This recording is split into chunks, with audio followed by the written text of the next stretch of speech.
하나님 말씀 로마서 16장 말씀 한 번 더 우리가 교독을 하도록 하겠습니다. 로마서 16장 전체 말씀이 되겠습니다. 내가 ken크레아 교회의 일꾼으로 있는 우리 자매 베베를 너희에게 추천하노니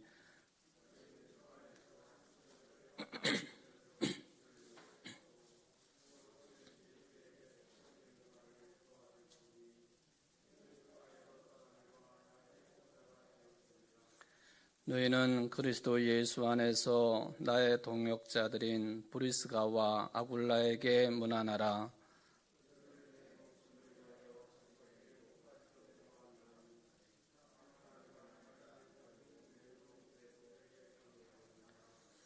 또 저희 집에 있는 교회에도 문안하라. 내가 사랑하는 에베네도에게 문안하라.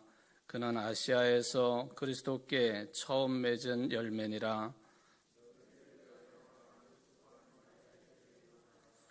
내 친척이요 나와 함께 갇혔던 안드로니고와 유니아에게 문안하라. 그들은 사도들에게 존중이 여겨지고 또한 나보다 먼저 그리스도 안에 있는 자라.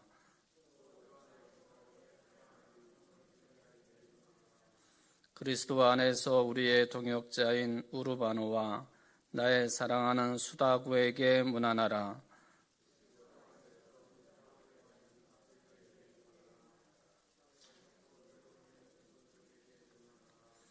내 친척 헤로디온에게 문안하라.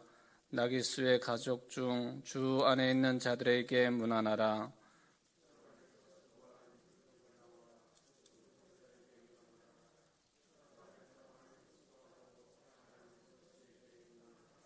주 안에서 택하심을 입은 루포와 그의 어머니에게 문안하라.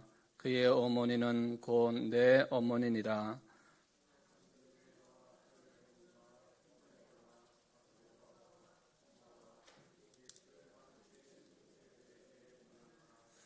빌룰로고와 율리아와 또 네레오와 그의 자매와 올lum바와 그들과 함께 있는 모든 성도에게 문안하라.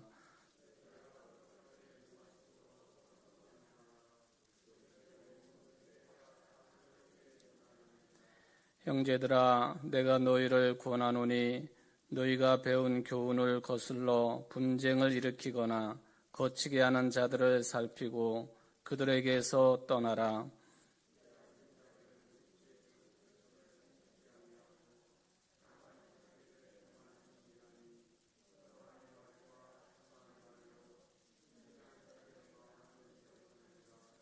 너희의 순종함이 모든 사람에게 들리는지라. 그러므로 내가 너희로 말미암아 기뻐하노니 너희가 선한 데 지혜롭고 악한 데 미련하기를 원하노라.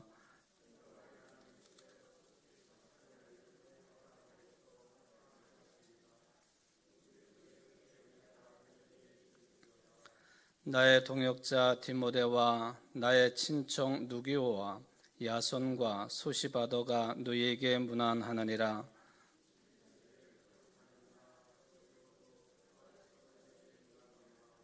나와 온 교회를 돌보아주는 가이오도 너희에게 문안하고 이 성의 재무관 에라스도와 형제 구아도도 너희에게 문안하느니라.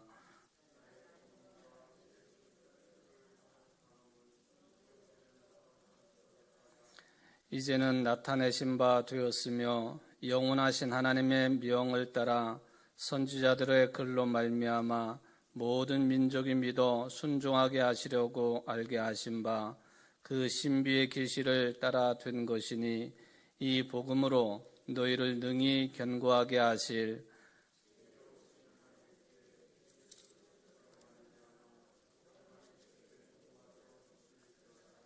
아멘. 오늘까지 이제 이 16장을 마감을 하겠다 하는 그런 이야기가 되겠습니다. 다음 수요일부터는 구약 성경 가운데 좀 다루기가 쉽지 않은 까다로운 내용이긴 합니다만은 욥기서를 다시 성경 공부 책으로 선택을 하고 하나님의 말씀을 나누어 보도록 하겠습니다. 지난 시간에 그 가정교회에 대한 말씀을 여러분들에게 드렸습니다.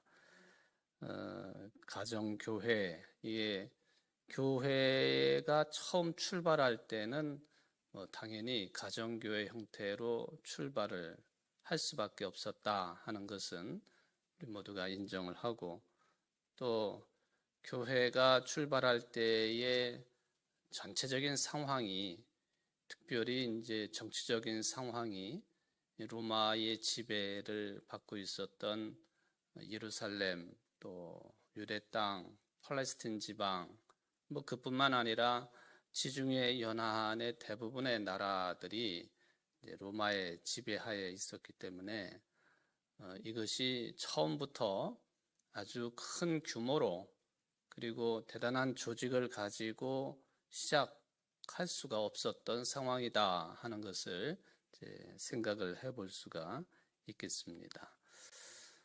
그러나 이제 2000년이 지난 지금, 특히 대한민국에서 신앙생활을 하고 있는 저와 여러분들을 생각을 해보면, 교회라고 하는 이 외형적으로 볼 때 조직은 솔직히 아주 대단한 규모를 가지고 있고 또 위상을 가지고 있는 것이 사실입니다.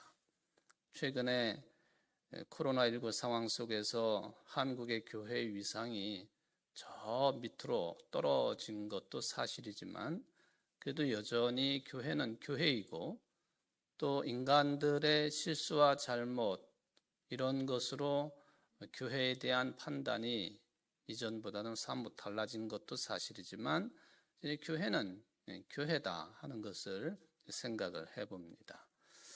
자, 이렇게 교회가 조직화되고, 그리고 큰 규모를 가지게 되고, 사람들이 많이 모이게 되고, 이런 모습하고, 그리고는 가정교회 형태의 교회를 비교를 해보면 좀 비교하기가 쉽지는 않습니다. 특히 외형적으로 볼 때, 또 조직의 차원에서 볼 때에 그렇다 하는 이야기입니다.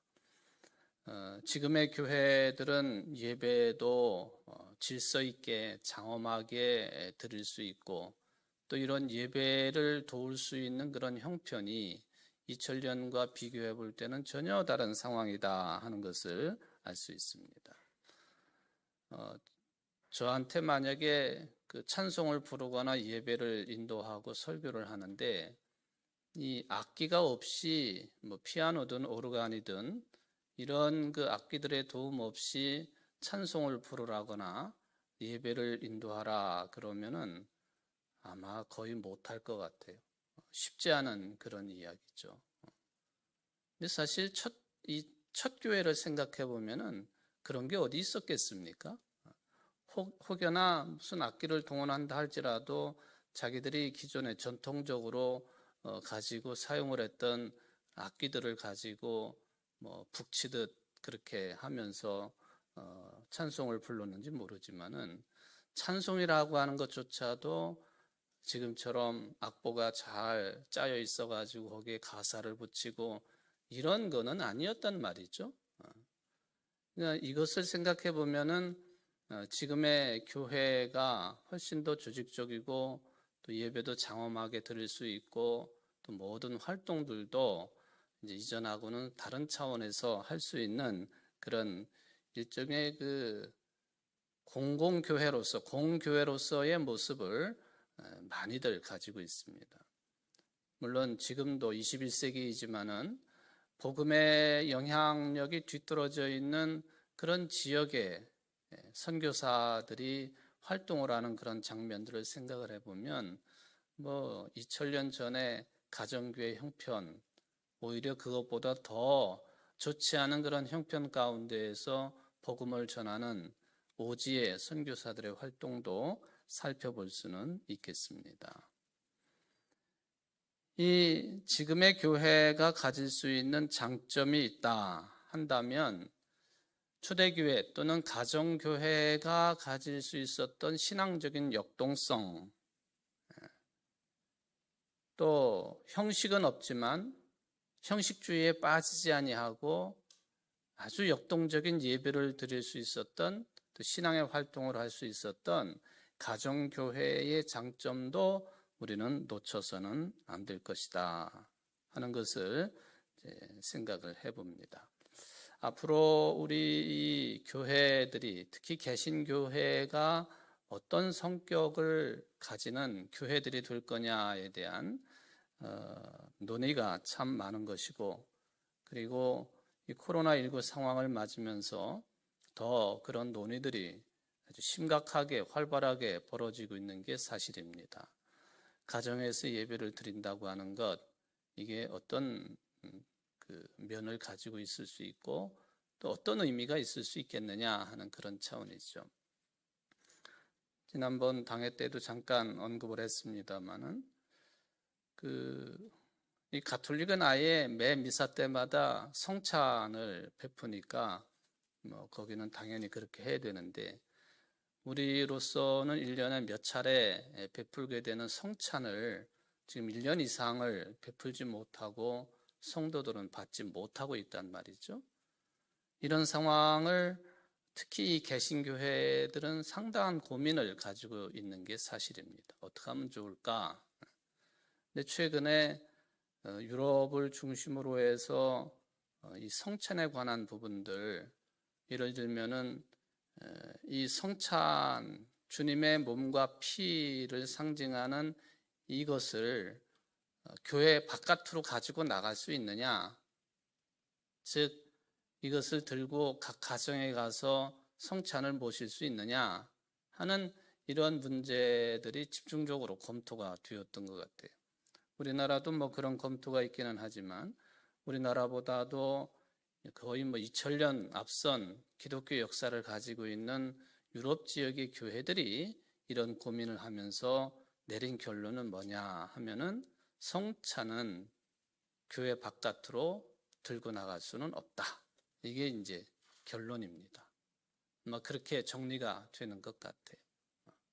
그 이유에 대해서는 다양한 내용들이 있기 때문에 설명드릴 수는 없겠는데요. 어쨌든 이 공공교회가 가지고 있는 장점, 또 가정교회가 가지고 있는 장점, 이런 것들이 시너지 효과를 내어서 교회도, 이런 조직된 교회도 가정교회가 가지고 있는 장점을 유지해야 될 것이고, 또 설령 가정에서 예배를 드린다 할지라도 이 공적인 교회의 예배나 그 정신이 흐트러지지 아니하고 질서 있는 그런 신앙의 삶을 추구해야 된다라는 점에서 양쪽의 단점보다는 장점들을 깊이 생각하고 신앙의 삶을 이루어가는 게 좋겠습니다. 중요한 것은 어떤 방식의 예배를 드린다 할지라도 신앙의 본질은 빼놔서는 안 되는, 또 어떠한 내용의 예배, 또 신앙의 삶이 이루어진다 할지라도 교회의 본질만은 놓쳐서는 안 된다는 것이죠. 그 좀 추상적인 표현인 것 같지만 핵심을 빼뜨린 교회 활동이나 또 가정에서 신앙의 삶이 되어서는 안 된다 하는 것이죠.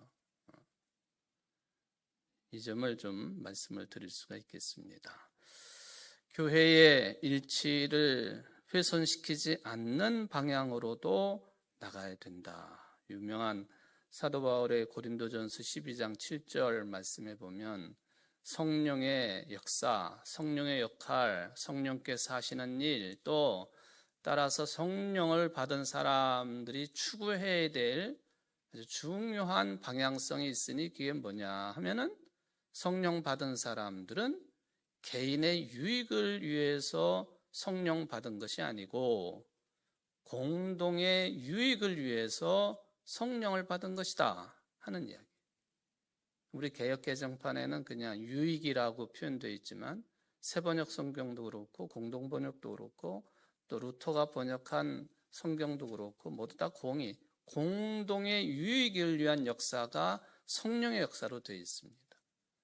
여러분, 교회 안에서 신앙생활을 이루어 간다고 할 때에 이 교회의 일치를 훼손하는 일은 나도 해서도 안 되고, 또 우리 교회 공동체가 그런 잘못된 방향으로 흘러가서도 안 된다 하는 그런 의미가 되겠습니다.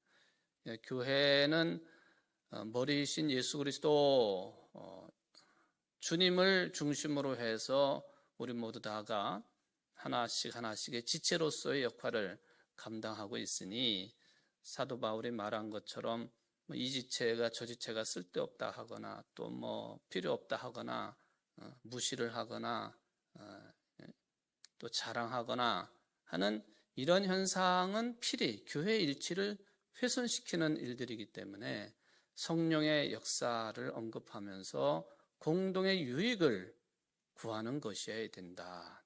교회 일치를 이루는 것이 되어야 된다라는 그런 말씀을 해주고 있습니다. 물론 이게 다양한 사람들이 모인 곳이 교회이기 때문에 다양성을 분명히 가지고 있죠. 이 다양성을 가지고 있는 성도들이 하나의 목표를 향해서 일치점을 향해서 나아간다고 하는 것, 여러분들에게 말씀을 드리지만은 이게 사실 말처럼 그렇게 쉬운 일은 아닌 것은 분명해요. 그러기에 이 다양성 속에서 일치를 이루는 이 일은 좀 전에 언급한 것처럼 반드시 성령의 역사여야 되고, 또 성령의 도우심만이 그것을 가능케 한다. 성령의 역사, 성령의 도우심, 성령께서 오시게 되면 우리에게 확연하게 달라지는 신앙적인 입장이라고 한다면 그 중심이 예수 그리스도가 된다는 거예요. 예수님께서 하신 말씀, 예수께서 어떻게 하셨는지 이러한 것들을 다 기억나게 하고 또 그것을 적용케 하는 힘이 성령의 능력이기 때문에 성령에 의해서 다양성 속에 일치를 이룬다라고 할 때 더 깊이 들어가 보면은 예수님처럼 우리가 교회를 위하고 봉사하고 사랑하고 그래야 된다 하는 말로 정리를 해볼 수가 있겠습니다. 다양성 속에서의 일치, 이 문제는 우리가 참 죽을 때까지 애쓰고 노력해야 되는, 또 성령의 도우심을 간구해야 되는 그런 분야입니다. 어제 제가 우리 교단 주관으로 뭐 주보에 이미 여러분들 안내를 받으셨습니다만 4월 16일이면은 참 끔찍한 기억이죠. 세월호가 세월호 침몰 사건이 일어났던 올해가 벌써 이제 7년이 되는 7주년을 맞이하는데 아직도 이게 진상 규명이 제대로 되지 않고 있다 하는 겁니다. 참 안타까운 일이죠. 7년이 흘렀는데도 지금의 정부도 실은 그 탄생 배경에 세월호 참사가 자리를 잡고 있거든요. 그런데도 이 진상이 뭐냐? 진상을 규명하는 일에는 뭐가 잘 잡히지 않는 것 같아요. 그래서 우리 교단 주관으로 이제 그 일을 위한 기도회를 하고 제가 설교를 하고 밤 10시쯤 내려왔습니다만은 이제 설교를 총회장 가운을 입고 뭐 마이크를 해봤자 아주 9명만 모여서 할 수밖에 없기 때문에 10명 이상은 모이면 안 되거든요. 집회가. 조그만 소리로 마이크로 이제 설교를 하고 있는데 저쪽 옆에서 계속 뭐 찬송 소리가 들리고 또 뭐 어떤 남자분이 그냥 뭐 좀 화를 내기도 하고 뭐 또 뭐 구호를 외치기도 하고 뭐 그래요. 이게 뭐지 그러다 이게 지금 우리들의 기도회를 방해하는 거구나 싶어가지고는 마이크에 입을 바짝 대고 좀 더 큰 소리로 설교를 했어요. 그러면서 설교를 하면서 속으로 계속 그런 생각이 드는 거예요. 우리 기독교의 장점, 특징 중에 하나가 다양성인데, 다양성. 일치를 이룬다고 하는 것이 이렇게 힘들고 어려운 일이구나. 아니, 무슨 정치적인 입장이나 견해 이걸 다 떠나서 한쪽에서 공적인 예배를 진행을 하고 있으면 자기가 뭘 하고 싶은 말이 있고 하더라도 좀 양보를 해야 되지 않겠나 하는 생각이 저한테 강해서 그런 거예요. 계속 찬송을 크게 틀고 그냥 마이크를 대고 떠들고 그래요.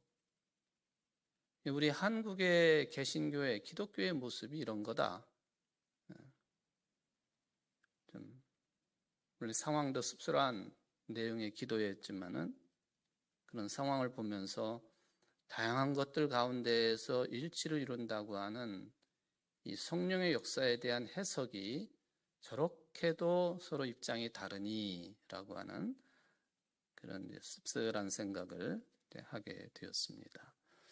이쪽이든 저쪽이든 또 어떤 입장을 가지고 있든지 간에 끊임없는 자기 성찰을 통해서 교회의 본질에 천착할 수 있어야 되고 신앙의 본질이 뭐냐 하는 것도 우리가 이것을 소중하게 다루어야 될 거고요. 그런 차원에서 보면은 요즘에 한국의 교회는 제2의 제3의 종교개혁을 맞이해야 될 때가 왔다 하는 그런 말이 공허한 말이 아닌 것 같습니다. 성령의 인도함을 받는 자들은 공동의 유익을 구하는 자들이 되어야 되고 다양성을 인정하면서도 하나의 일치점을 향해서 나아갈 수 있는 성숙한 신앙의 내용과 모습이 되어야 된다라고 하는 것을 생각을 해볼 수가 있겠습니다. 지난 시간에 이어서 이제 그렇게 정리를 해보고요. 우리가 이제 16장의 말씀을 보면서 인물 중심의 그런 이야기이기 때문에 그 중에 한 분 이미 첫 시간에도 말씀을 드렸는데요. 이 더디오라고 하는 사람 22절에 나오고 있는 더디오 얼마나 행동이 굼떴길래 더디오인가 그게 아니라 이 더디오라고 하는 이 말은 세 번째, 셋째라고 하는 뜻을 가지고 있는 이름이에요. 그 집안에 세 번째 탄생을 한 건지는 잘 모르겠지만 더디오라고 하는 사람이 오늘 기록에도 나와 있는데 무슨 일을 했던 사람이었죠? 여기 성경에 그대로 나와 있잖아요. 더디오는 사도 바울의 편지를 대신 써줬던 사람이다. 그런 더디오. 근데 전무후무한 기록입니다. 특히 사도 바울의 편지와 관련돼 가지고 사도 바울은 거의 대부분이 이제 그렇다고 평가가 되어지는데 끄트머리 내용만 거의 본인 자신이 자필로 편지를 기록을 하고 나머지는 다 본인이 구술을 하면 입으로 이야기를 하면 그걸 받아 쓰는 사람들이 있어서 대필하는 사람들이 있어서 그런 형태로 편지를 작성하고 곳곳에 편지를 발송을 하거나 인편으로 보냈다. 주로 인편으로 간 것이지만은 그런데 유일하게 여기 지금 더디오라고 하는 사람이 이름까지 거명이 되면서 사도 바울의 편지를 대필한 것으로 그렇게 나와 있지 않습니까? 이 편지를 기록하는 나 더디오도 주 안에서 너희에게 문안하노라. 이게 사도 바울이 한 말이 아니잖아요. 이 편지를 기록하는 나 더디오도 주 안에서 너희에게 문안하노라. 다른 내용들은 다 사도 바울이 중심이 되어서 문안을 전하거나 묻거나 하는 내용인데 이 22절은 참 독특한 표현이에요. 그러니까 더디오라고 하는 사람이 편지를 대필하면서 마지막 정리를 하면서 이 내용을 일종의 삽입을 한 것처럼 보여지는 내용. 나 더디오도 문안하노라. 나는 바울의 편지를 기록하는 사람이라.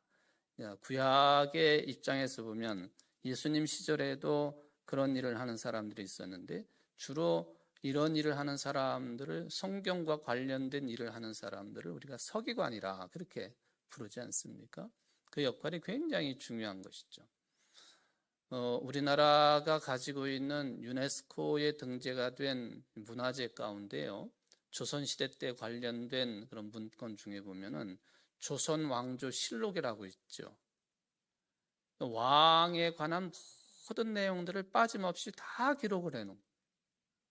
전 세계적으로 이런 문건이 없는 거예요. 그러니까 이게 유네스코에 등재가 될 만큼 우리나라의 소중한 보물과 같은 그런 자료인데, 그거를 왕이 아무리 뭐 자기에 대해 잘못된 것을 기록했다 할지라도 그걸 지우거나 없애거나 할 수 없도록 돼. 시스템 자체가 그렇게 돼 있다는. 조선왕조실록. 오히려 최근에 이 뭐 우리로 말하면 그 대통령 기록관이 있기는 하지만은 퇴임할 때쯤 되면은 자기에게 불리한 거나 상황이 불리한 것들은 다 없애버리잖아요. 조선시대 때도 그렇게 안 했던 것들. 이게 참 세상이 거꾸로 가는 것 같아요. 요즘에 거의 다 컴퓨터 작업을 하니까 더 그런 일들이 흔하게 벌어지는데, 옛날에는 일일이 다 붓을 들고 그걸 다 기록을 했단 말이죠. 이 더디오가 한 일이 그거예요. 컴퓨터가 있던 시절도 아니고 일일이 펜을 가지고 뭐 양피나 뭐 아니면은 파피루스 같은데, 이거는 멀리 가는 편지이기 때문에 아마 동물의 그 껍질을 잘 말려가지고 그 위에다가 기록을 했을 거라고 보여지는데, 하여튼 일일이 한 글자 한 글자 이것을 기록을 해가지고 만든 편지. 이 일을 한 사람이 더디오다. 더디오. 근데 알려지기로는 더디오라고 하는 사람은 구체적으로 거명이 되어 있지만, 이렇게 대피를 하고 대서를 하는 사람들이 한 사람이 아닐 경우가 그게 더 정확하다라고 보여집니다. 왜냐하면 서너 명이 그 작업을, 그러니까 바울이 서서 혼자 이야기를 하면 서너 명이 똑같은 내용을 기록을 해야 되니까 한꺼번에 세 명만 쓰면 편지 세 통이 똑같은 내용으로 이제 생산이 되는 것 아닙니까? 아마 그렇게 했을 가능성이 더 많다라고도 여겨지죠. 이제 기록한 것들을 서로 대피를 한 사람들이 비교를 해보고, 뭐 졸면 안 되겠지만 중간에 좋은 사람도 있을 터이고, 또 잘못 알아듣고 다른 단어를 기록한 사람도 있을 터이고, 뭐 그런 비교도 가능하겠고, 뭐 그렇습니다. 그래서 이게 사도 바울의 편지지만은 100% 온전한 내용으로서 사도 바울의 뜻이 온전하게 거기에 담겨 있느냐라고 할 때에는 그런 실수도 이거는 우리가 염두에 두고 읽을 수 있는 내용들이다 하는 그런 이야기가 되겠습니다. 어쨌든 이 더디오라고 하는 이름이 등장을 했습니다. 이제 마지막 내용들을 이제 살펴보겠습니다만은, 우리들이 마지막 내용 중에 일정 부분은 아마 이게 그 지금까지의 전개된 내용들과 비교를 해보면은 이것도 혹시 나중에 그 첨가가 된 내용이 아니겠느냐, 처음에 편지의 내용과는 좀 다르게 첨가된 것 같은 느낌을 주는 데가 있다 하고 학자들이 평가하는 내용들이 있는 것도 우리가 한번 좀 생각을 해볼 수가 있겠습니다. 그 내용이 이제 25절로 27절이라고 알려져 있는데, 학문적인 작업이기 때문에 그거에 대한 내용을 제가 언급을 하지는 않겠습니다. 자, 오늘 이제 뒷부분에 나와 있는 바울의 끝 인사를 하면서 로마서를 마치게 되는 17절 이하의 내용들을 이제 생각을 해 보도록 하겠습니다.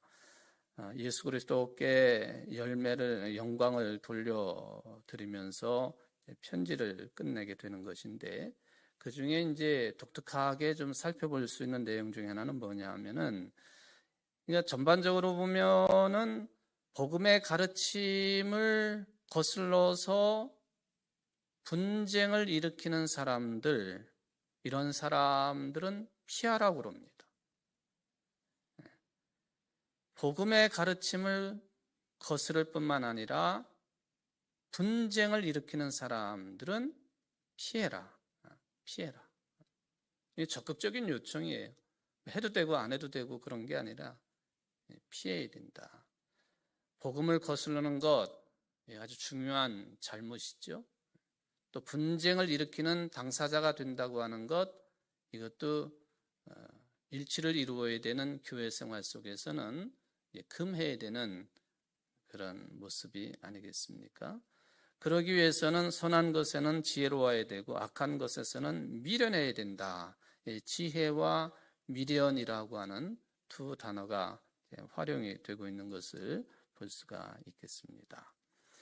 그리고 이제 교회 안에 초대교회가 이런 문제 때문에 대부분의 교회들이 골치를 썩히기도 했습니다만은 교활한 말을 하는 사람들, 또 아첨하는 말을 하는 사람들, 왜 교활한 말을 하고 아첨하는 말을 하느냐 하면은 순진한 교인들의 마음을 흔들려고, 미혹하려고 교활한 말, 아첨하는 말을 하는 사람들, 이 초대교회 골칫거리들인데 사도 바울은 이런 사람들을 가리켜서 뭐라고 그랬느냐 하면은 거짓 교사들이다 그랬습니다. 거짓 교사들이다. 이게 교사까지 붙이지 않는다 할지라도요. 여러분들 여기 이제 지금 말씀을 드렸던 내용들처럼 이 복음을 거슬리게 하는 사람들, 분쟁을 일으키는 사람들, 교활한 말을 하는 사람들, 아첨하는 말을 하는 사람들, 이런 사람들은 거짓된 그런 행태하고 이게 일치를 이룬다라는 관점으로 이제 볼 수가 있겠습니다. 초대교회가 이러한 사람들 때문에 매우 힘들어했어요. 그리고 사도 바울의 편지들을 보면 거의 대부분이 거짓 교사들을 조심하라고 이렇게 기록을 남겨놓고 있지 않습니까? 그렇게 해서 교인들을 분열시키고 또 분열을 조장하고 교회 일치와 연합을 깨트리는 일을 하고 있다 하는 것이죠. 이런 사람들은 그냥 뭐라고 표현할 수 있을까요? 자신들의 영향력을 행사를 해가지고 또 자신들의 영향권 하에 두어서 결론적으로 보면은 그 순전하고 순진한 교우들의 영혼을 도둑질하는 사람들이에요. 아주 무서운 일입니다, 이것은. 근데 이게 구별이 잘 안 돼요. 지도자들 눈에서 보면은 그게 보이는데 성도들 간에는 이 구별이 잘 안 된다는 거예요. 영혼을 도둑질하는 사람들. 굉장히 조심해야 됩니다. 그래서 우리 교회에도 그런 분이 있을까요? 없는 게 제일 좋은 건데, 그건 모르죠, 또 그것은. 목회자인 저도 모르는 그런 분야들이 있을 수 있기 때문에 순진한 교인들의 영혼을 이런 아첨하는 말로, 교활한 말로 분쟁을 일으키도록 하고 일치된 마음을 깨트리게 하고 연합을 방해하게 하는, 이건 다 거짓과 관련되는 것이고, 그리고 이런 그 행태는 어떤 집단들이 주로 사용하는 방법이냐 하면은 이단들이 사용하는 방법이에요. 이단. 물론 교회도 기본적으로 사람들의 모임이기 때문에 이런저런 실수하는 모습이 보일 수 있고 약점이 드러날 수 있고 그건 당연한 거예요. 근데 그런 경우에 그것을 덮어주고 또 이렇게 서로 격려해주고 또 더 나은 방향성을 가질 수 있도록 이끌어주는 게 아니라 그걸 자꾸 파헤치거든요. 파헤치고 드러나게 하고 마치 그 자신들이 무슨 선지자있냐 또 무슨 직통 계시를 받은 자들이냐 이제 그런 그 일들을 한단 말이죠. 영혼을 도둑질하는 일. 이게 이단들이 택하는 방법이다. 아주 중요한 방법이다 하는 것입니다. 그래서 바울은 선한데 지혜롭고 악한데 미련하기를 원하노라. 선한 것을 따르는 데는 지혜로워야 되고 악에 이끌리는 데에는 우둔해야 된다. 거짓 교사들의 미혹에 넘어가지 않아야 된다라고 하는 그런 말씀이 되겠습니다. 이제 최근에야 코로나19 때문에 이 신천지가 좀 주눅이 들어가지고는 그런데 아마 지금도 밑바닥에서는 열심히 마치 오리가 그 오리 발바닥으로 물속에서 그냥 재빠르게 헤엄치는 것처럼 그렇게 하고 있을 거예요. 이제 권토중내 하고 있죠. 그들이 쓰는 방법이 기존 교회에 들어가가지고 그런 작업을 하는 거예요. 그래서 서로 욕하게 만들고 특히 성직자들을 욕하게 만드는 이 일을 집중적으로 합니다. 그러면 아주 그냥 귀가 솔깃하거든요. 솔깃하고 미혹하기 제일 쉬운 연약한 분야가 그 내용입니다. 지도자를 쓰러뜨려 놓으면 그 다음에 우리 교회야 그럴 가능성도 없는 교회지만은 어지간한 규모를 가지고 있는 교회들은 홀따당 넘어가게 돼 있어요. 그게 2단으로 넘어가는 2단으로. 근데 끄트머리 가보니까 전혀 다른 거죠. 그래서 이 한자어로 2단, 끝이 다르다 그런 얘기. 처음에는 똑같아 보이기 때문에 구별이 잘 안 돼요. 근데 끄트머리 가서 보면 결론적으로 보면 다른 거예요. 일치를 회방하고 연합을 깨트리고 영혼을 도둑질하고 그런 짓거리를 한단 말이에요. 매우 조심해야 돼요. 우리 그 순진한 교우, 여러분들은 제가 볼 땐 다 순진한 교우들이에요. 순진한 교우들. 옆에 그런 사람들이 있으면요, 1차적으로 접촉을 삼가야 되는 거예요. 그리고 잘 판단해야 됩니다. 이런 말들이, 이런 내용들이 결국에는 무엇을 지향하는 것인가 하고 잘 판단해야 된다.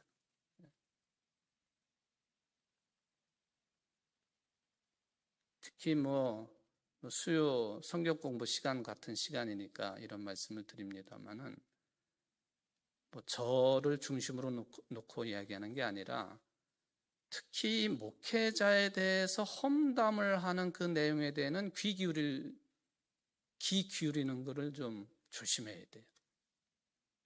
물론 전제는 목회자도 실수할 수 있고 목회를 제대로 감당하지 못할 때가 있어요.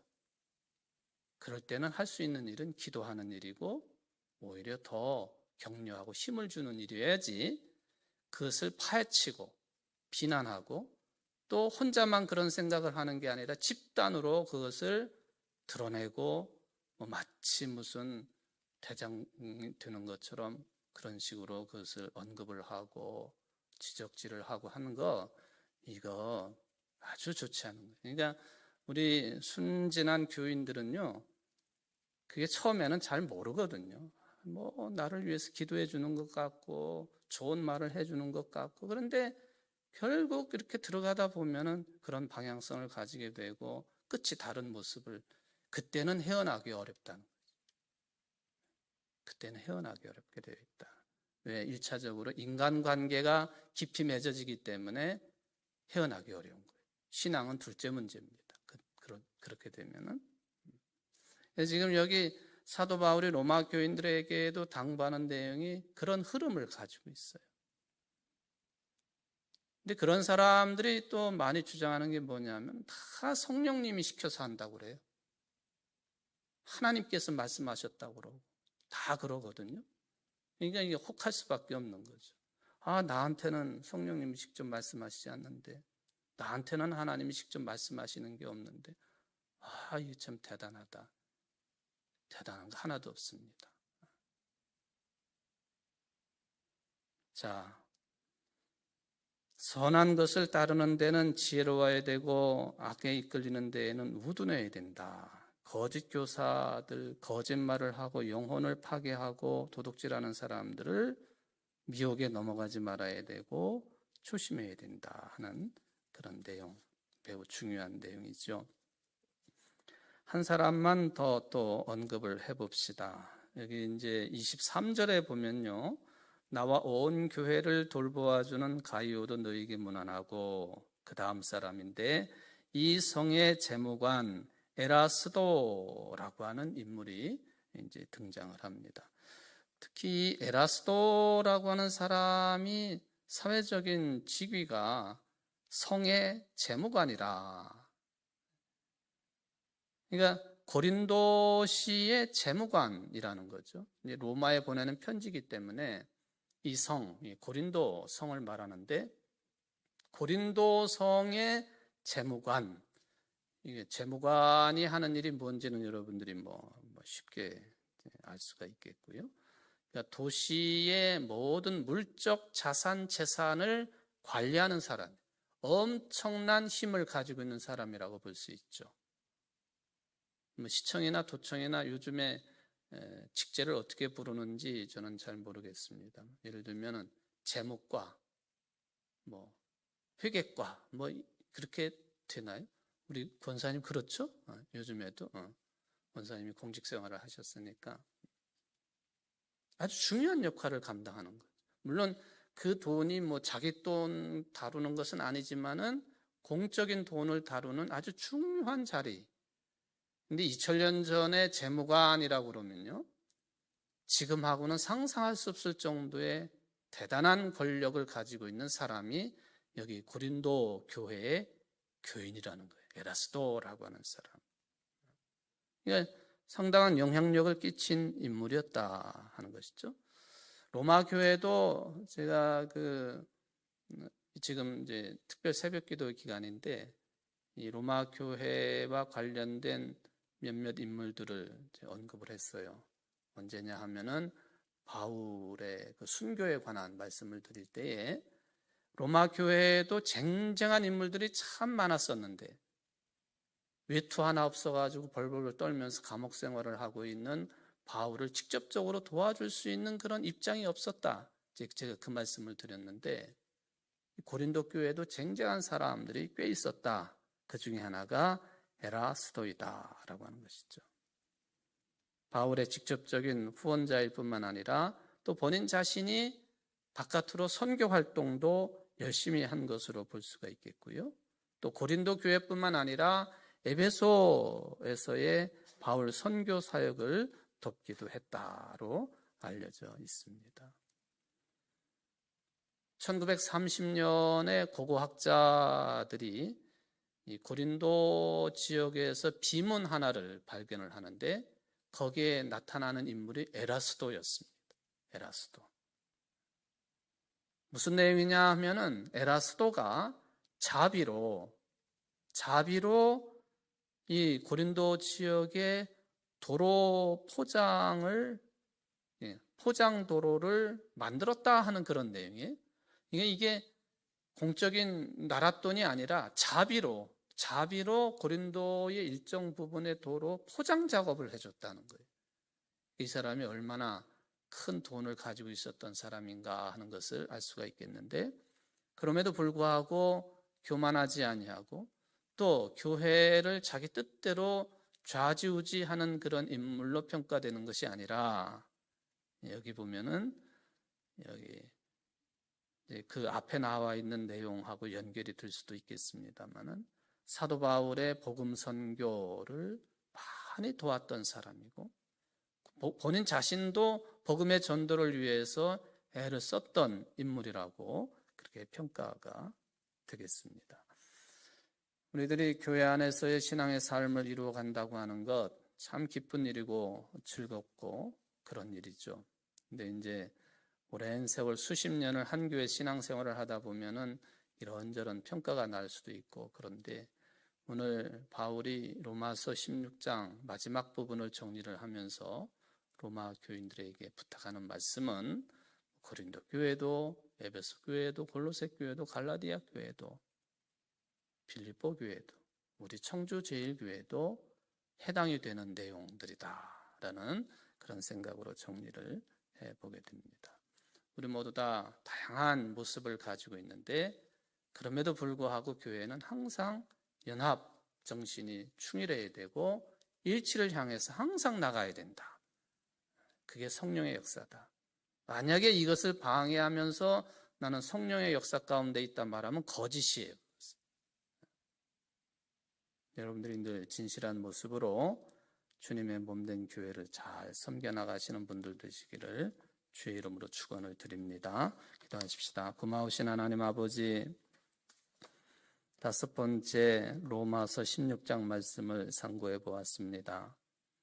사도 바울이 그렇게 길게 긴 편지의 내용을 삼으면서 우리가 다른 것으로 되어지는 것이 아니라 오로지 예수를 그리스도로 믿는 믿음으로 말미암아 구원을 받고 하나님의 자녀가 된다고 하는 이신칭의라고 하는 이 복음의 핵심적인 내용을 선포하고 전달하기 위하여 기록한 내용이 로마서인 줄 믿습니다.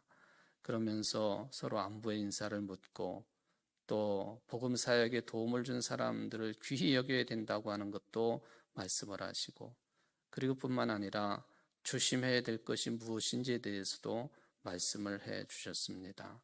사랑의 하나님 아버지, 일치를 향해 나아가는 다양한 모습을 가지고 있는 우리 교회도 항상 예수 그리스도를 중심으로 하나가 되게 하시고, 연합정신이 충만하게 하시고, 일체정신이 충만하게 하시고, 또 그것이 공동의 유익을 구하는 성령의 역사 가운데 일어나는 아름다운 열매라고 하는 것을 깊이 깨닫고 성실한 신앙의 삶을, 또 교회의 삶을 이루어갈 수 있도록 축복을 내리워 주옵소서. 예수님의 이름으로 간절히 기도하옵나이다. 아멘.